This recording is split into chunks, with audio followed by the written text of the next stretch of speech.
Hey there, this is Andrew from the Jetdocs and Gerald team, and in this video we'll be going over SharePoint recommendations and best practices when you are connecting it to Gerald. So in a previous video, we had gone through how to connect your SharePoint connection to Gerald. So this is in Org Settings, AI tab, and this is for admins. You can grab the folder URL or path inside, which is, if I clicked into our approved knowledge, and clicked into the folder we would like Gerald to have access to and selected the link at the very top. I'm going to copy that, paste it in here, click the extract button and click save. And so that's covered in the previous video in a little bit more detail. And once we're inside of SharePoint, I wanted to go through what should your documentation look like. Now, some organizations are going to have a few key files. So maybe you have 10 to 15 files that are lots of pages. That's totally okay. Or you might want to break things out into more granular options where each file, which is all of these have to be a docx file, but assuming that you can have a much larger list of smaller files and they each have their own contained purpose. So both of those are suitable options. However, the most important part is once you have Gerald looking at your correct SharePoint folder it's connected, is what do those documents actually look like under the hood? So again, only for docx files, but the basic structure you should think of is you want it's good to have a document name that is legible by the the language model that we use for Gerald. Next up is when you open the file, ideally the file name and title are similarly matched. So if you think about following the breadcrumbs, you're going down the correct path. And then the two main components inside of this document are really the block of text that contains and is information rich in terms of what are the important key facts and figures that Gerald will be able to pull out of this document.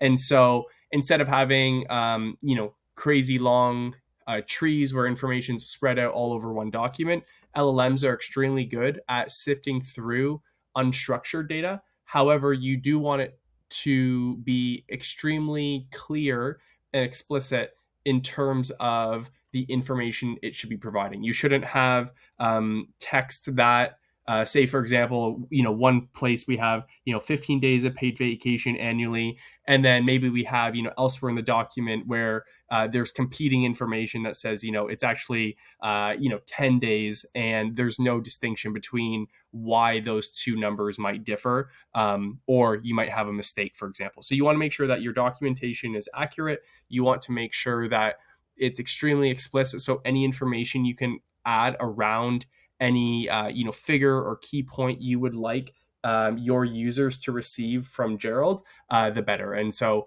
that means that a specific question can lead to a specific answer. And so the big block of text is kind of your getting started point. That's where you can dump in a lot of your existing knowledge base information, and again, you can test it out with Gerald to see how it's working, and then make tweaks afterwards. And then the second piece is an FAQ section. Now you can label this whatever you would like, common questions, FAQs, etc.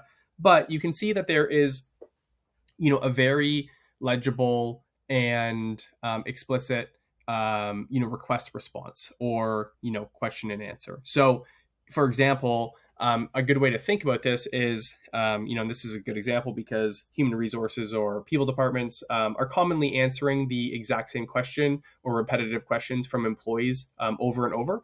And, that's for a variety of reasons. Sometimes employees don't know where to go, or sometimes the fastest way to get that answer is by, just emailing HR instead of going to look up your company documentation yourself. But Gerald, puts an end to that, makes everything much more quick and seamless. However, a good way to think about what questions can be used would be asking those people on the front lines, what are repeat questions that you get over and over, and turn those into common questions and answers. So how many vacation days, when is payroll, can I carry over vacation, when does vacation start accruing?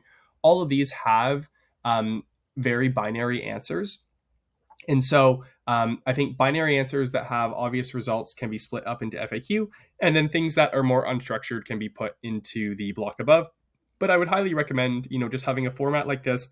getting started with a few folders, a few documents inside of Gerald that you can test out and go from there. But this is, an evolutionary process. The key piece is, ensuring that you have, 80-90% of your bases covered with your initial documentation, and you can add to it over time. So I hope this helps, and let us know if you have any questions.